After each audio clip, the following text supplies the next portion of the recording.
ભાગ્ય દરવાજો ખોલે છે એ આને જ કહેવાય સર. આ ઘરનું ભાગ્ય આ ઘરની દીકરી ગીતા છે.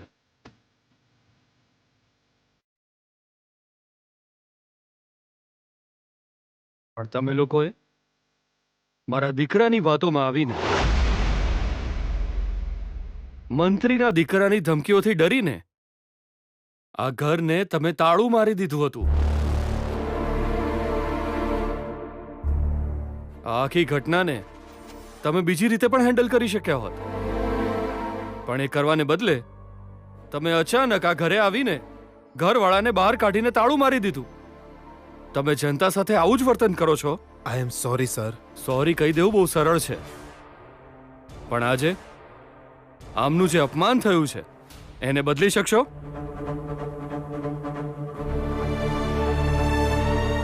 ઘરની હરાજી થશે તો બીજું બનાવીને આપી શકાશે, પણ માનની હરાજી થાય તો?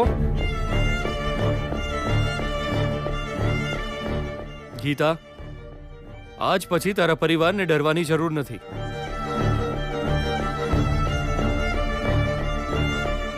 આજ પછી મારો દીકરો તારા રસ્તામાં નહીં આવે.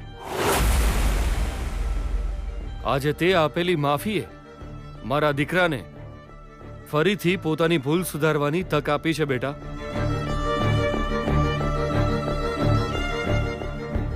નહીં તો હું જ પોતે એને પાઠ ભણાવવાનો હતો.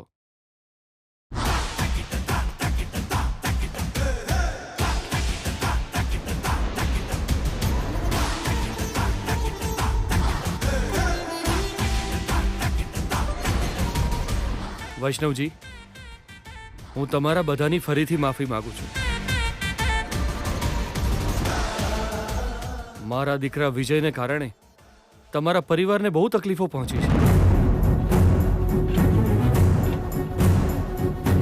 પણ તમારી દીકરી ગીતાને કારણે મને ખૂબ મદદ મળી છે. મારા ઘરના અંધકારને ન જોવાવાળી મારી આંખોને ગીતાએ જ ખોલી છે. તારી આ મદદને હું ક્યારેય નહીં ભૂલી શકું.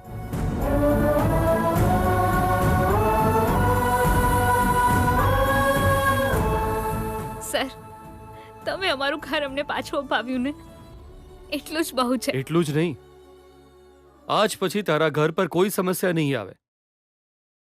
એના માટે જે કંઈ જરૂરી હશે એ હું કરીશ. ખરેખર સર, એ તો એમના ફ્રેન્ડે 25 લાખની લોન લીધી હતી એટલા માટે. હું શ્યોરિટી બનીને ઊભો છું.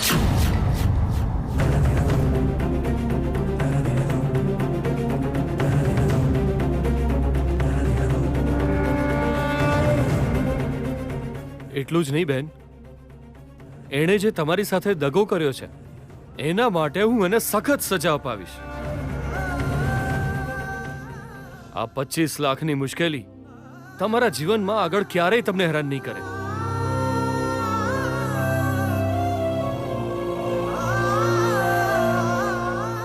સર, આ એહસાનને અરે, દયા કરીને આને મારું અહેસાન ન કહો.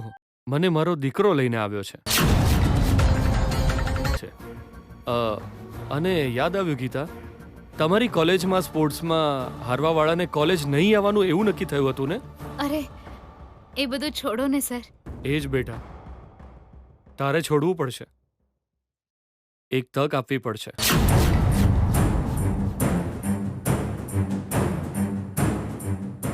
આ નાલાયક હારને મન પર ન લઈને ફરીથી ભણી શકે, કોલેજમાં આવી શકે છે ને બેટા?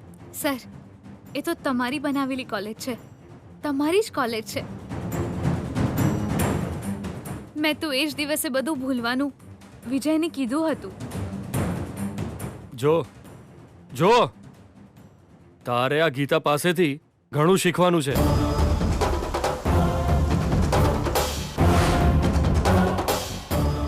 ચલ, હું હવે રજા લઉં છું ગીતા. ખૂબ ખૂબ આભાર. અમારા ઘરને સુધારવાની તક તે આપી. બહારવાળી થઈને પણ તે અમારા ઘરને સુધાર્યું. થેન્ક્સ. વૈષ્ણવજી, હું હવે જાઉં છું.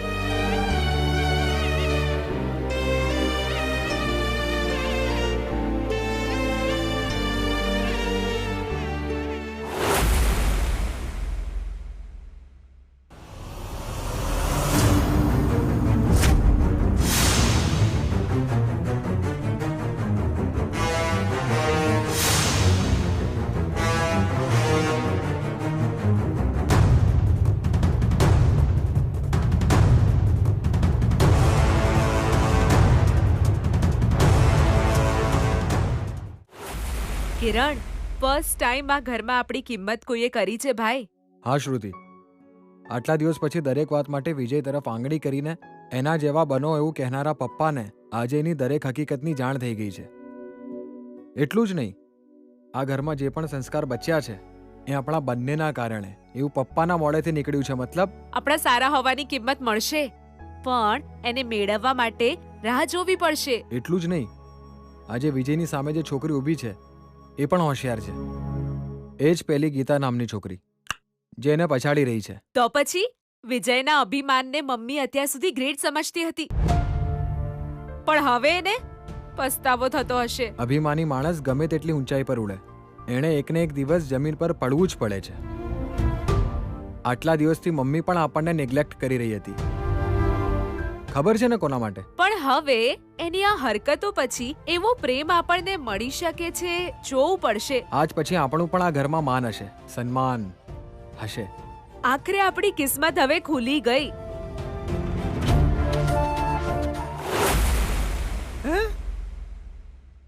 હા, એ લોકો આવી ગયા હું એમ તો એક કામ કરો, એમને હોટલમાં ફ્રેશ થઈને નાસ્તો કરાવીને એ જ હોટલમાં રેસ્ટ કરાવો.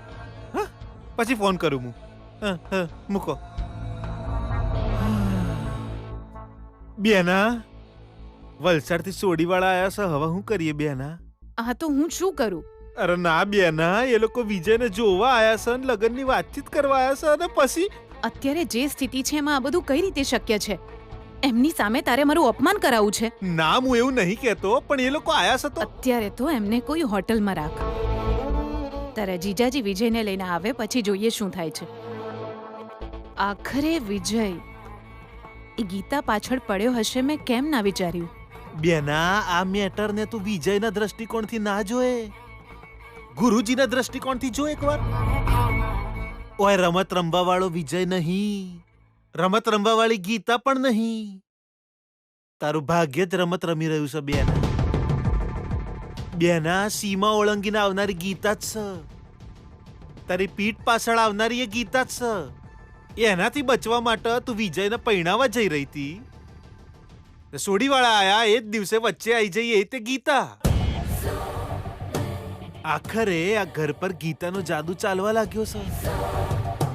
એ તો હાથ ધોઈને તારી પાછળ જ પડી જઈશ, અને એનું લેટેસ્ટ ઉદાહરણ છે આજે જે ઘરમાં થયું એ. બેના, બેના, બહાર તો જાણ બધાની સામે ભોણાની ઇજ્જત જઈ હશે, પણ આજે ઘરની અંદર તો બધા સામે તારી ઇજ્જત જઈ. બેના, આતંકને ઘોડો બનાવીને ગીતા એના પર તબડક તબડક તબડક કરતી ઉતાવળે આવી રહી છે મારી બેના. આ બધું જોઈને મને લાગે છે બેના, આપણા ગમે એટલું રોકવા છતાંય વિજય આપોઆપ એની તરફ જ ખેંચાઈ રહ્યો છે. એટલે બેના, ભાગ્યનું આકર્ષણ ગીતા બાજુથી એને ખેંચી રહ્યું છે. પરિસ્થિતિ જો આ જ સ્પીડમાં ચાલતી રહી ને બેના, તો 100% હું કહું છું એ ગીતા આ ઘરની અંદર વિજયની હાથે જ એન્ટ્રી મારશે એવું લાગે છે મારી બેના. બકવાસ બંધ કર. બેના, તું મારું મોઢું બંધ કરાવ કે પછી બીજું કોઈ. આ ગીતા હવે તારો પીછો નહીં છોડે, તૈયાર રહેજે. એના તીરથી ઘાયલ થવા માટે હવે તું તૈયાર થઈ જા.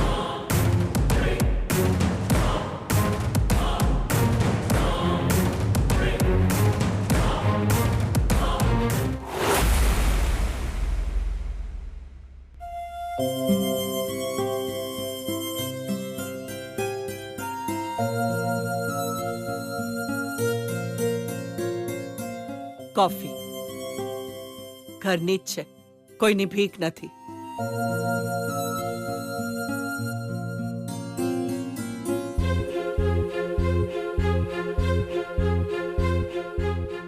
આજ પછી ભીખ ભીખ સમજવાની જરૂર નથી. આ ઘરમાં જે કંઈ છે બધું દીદીએ આપેલી ભીખ જ છે ને મમ્મી? કાવ્યા, ચૂપ રહે. પપ્પા, તમે ટેન્શન ના લેશો, બધું ખતમ થઈ ગયું છે. પપ્પા, હું ખાલી એક જ વાત કહેવા માંગુ છું. ભલે ગમે તે સમસ્યા આવે, શું કરીશું એવું વિચારીને ટેન્શન કરવાથી કે પછી બૂમો પાડવાથી ફાયદો નથી. જો આપણે સાચા હોઈએ તો આપણી સાથે અન્યાય નહીં થાય. દરેક સમસ્યાનું સમાધાન જરૂર હોય છે. હવે જુઓ, બધું ઠીક થઈ ગયું ને? જો આપણે સાચા હોઈએ તો બીજા કોઈની ભૂલ આપણા જીવનની શાંતિ ન છીનવી શકે.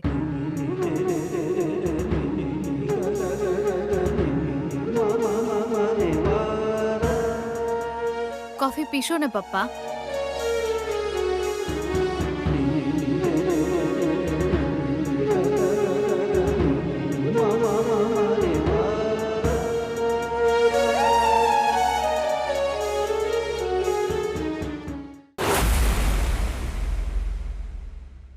કોફી પીસ મારી બેના. એના વાલા દીકરાની હાલત જોઈને ઝેર પીવાનું મન થઈ રહ્યો છે ને, અને તમે કોફીનું પૂછી રહ્યા છો મામા? મારો મજાક ઉડાવે છે? અહં, તમે સગા સંતાનોને જે દુઃખ પહોંચાડ્યું છે એને દવા લગાડે છે. શ્રુતિ,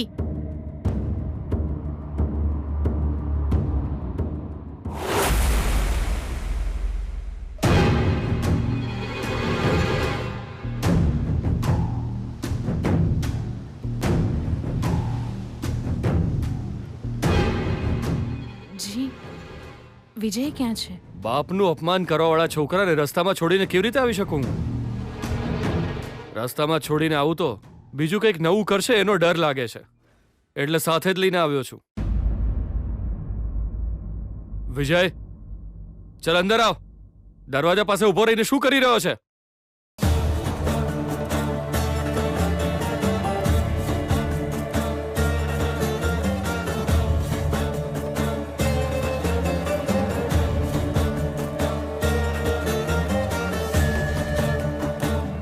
બેટા, તું આટલા પ્રેમથી એને બોલાવી શકે છે, પણ મારાથી કરવું શક્ય નથી.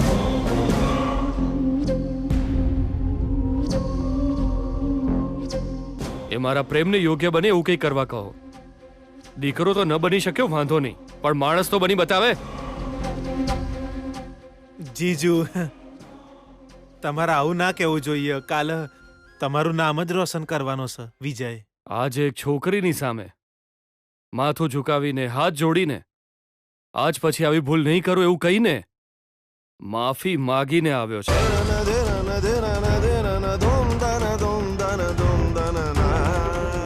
આવ્યો મોટો નામ રોશન કરવા વાળો. પહેલા મારું જે સન્માન છે એને સાચવી રાખવાની ઓકાત છે આનામાં.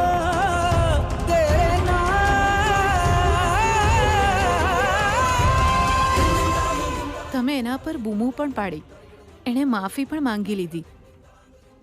આમાં અમારા બધાની ભૂલ છે. એક ખરાબ સમય હતો.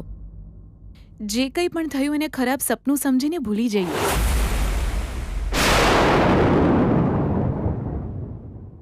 હું નહીં ભૂલું.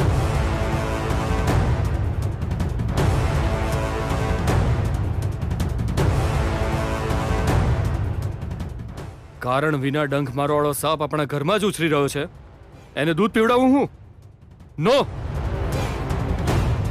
એના તો દાંત તોડી નાખવા જોઈએ. અત્યારે તો ભૂલી જવું જોઈએ જીજુ. એટલા માટે કેમ કે આજે કયો દિવસ છે ખબર છે? વિજયના લગ્ન માટે વલસાડવાળી સોડીના મમ્મી પપ્પા આજે આવવાના છે. એ લોકો આવી જશે, ઓલરેડી આવી જશે, હોટલના રૂમમાં જ છે. તમે થોડા શાંત થઈને ફ્રેશ થઈ જાઓ એટલે હું એમને ઓયકન બોલાવી લઉં જીજુ. નો!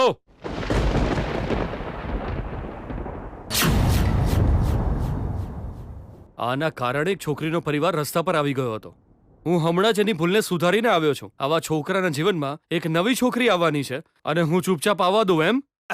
ના જીજુ, એ અલગ છે ને આ અલગ છે. બે છોકરીઓ અલગ હોવા છતાં આ તો એનો એ જ છે ને.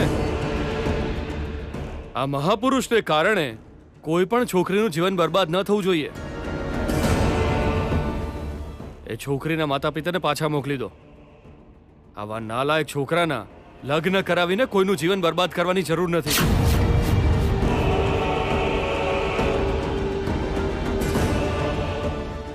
આજથી મારી આપેલી આઝાદી ખતમ થઈ, સમજી લો. ઘરમાં કોઈ પણ બાબત હોય પહેલા મને પૂછવાનું રહેશે. હું જ્યાં સુધી મંજૂરી ન આપું ત્યાં સુધી કંઈ નહીં થાય. અત્યાર સુધી જે આઝાદીથી ચાલતું હતું એ ઘર હવે મારા નિયમો અનુસાર ચાલશે. એક વાત તો સાચી છે, મેં જેના પર વિશ્વાસ કર્યો એ મારા વિશ્વાસ પર ખરા ન ઉતર્યા.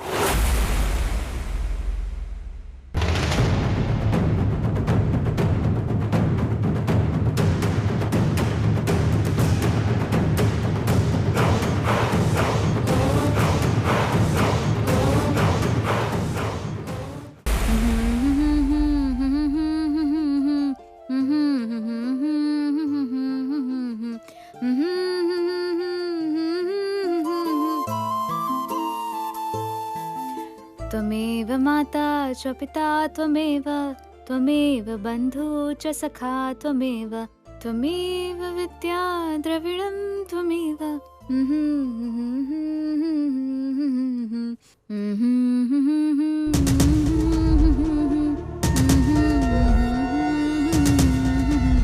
ગીતા,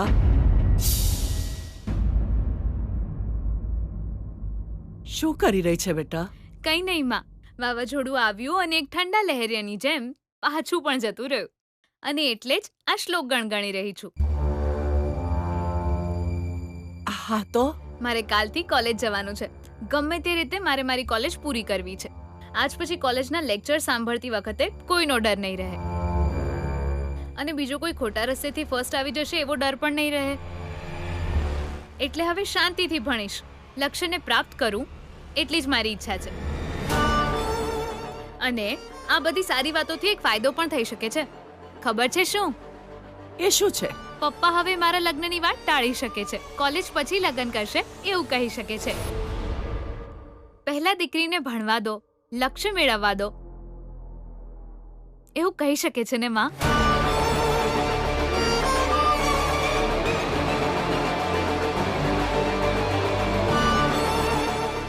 માં, આખરે તને થયું છે શું? ક્યારની તને જોઈ રહી છું, તારા ચહેરા પર હજુ એક ડર દેખાય છે. તું મને આમ કેમ જોઈ રહી છે? હા બેટા, મને ડર લાગી રહ્યો છે. માં, હવે શેનો ડર છે? જે સૌથી મોટો ડર હતો એ તો જતો રહ્યો. ના ગીતા, ડર જતો રહ્યો એવું તું કેવી રીતે કહી શકે? ડર તો હજુ પણ છે બેટા.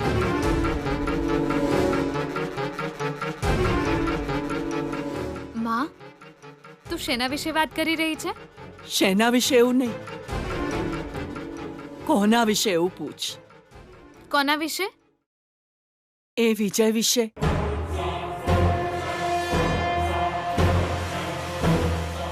લાગે છે એ તને સરળતાથી નહીં છોડે.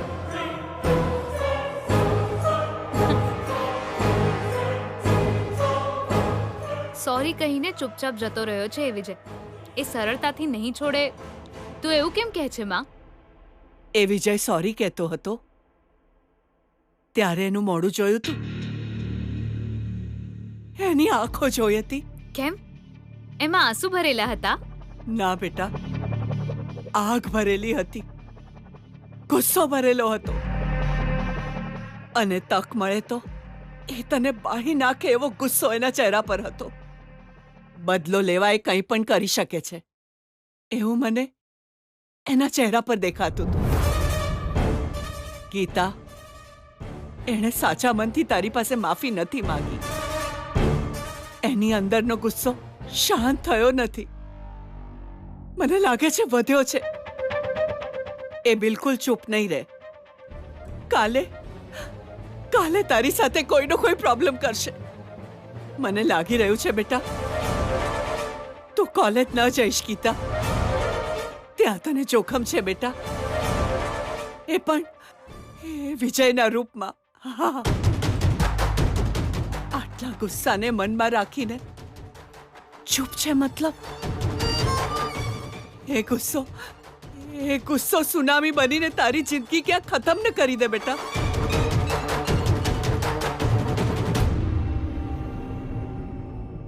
માં, એટલું બધું પણ ડરી જવાની જરૂર નથી. અપમાન થયું છે એનું એના પપ્પા સામે. એ વિજય આ જન્મમાં ફરીથી એ ભૂલ તો નહીં જ કરે. મને એવો વિશ્વાસ નથી બેટા. ગમે તે હોય તું સાવધાન રહેજે. ખબર નહીં મને બહુ ડર લાગી રહ્યો છે.